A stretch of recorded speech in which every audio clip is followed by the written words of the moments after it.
31 অধ্যায় নরকজনী প্রাপ্তিরূপ জাতির বর্ণনা। মাতৃগর্ভস্থ জীব পরমেশ্বরের স্তব করতে থাকে।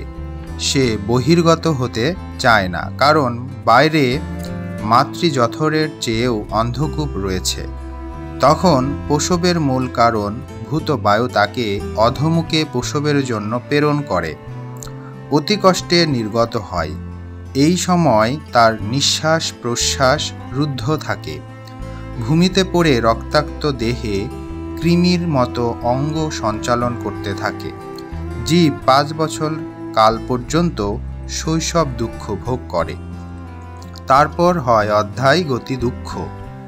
যৌবনকালে পদার্পণ করে অভিলিপ্স অর্থ লাভ না করায় তার মনে জন্ম নেয় অভিমান, ক্রোধ, শোক।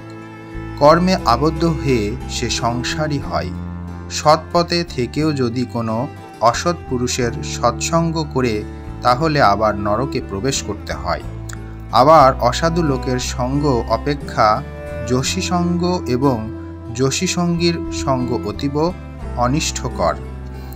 জীবের উপাধি স্বরূপ একটি লিঙ্গ দেহ আছে।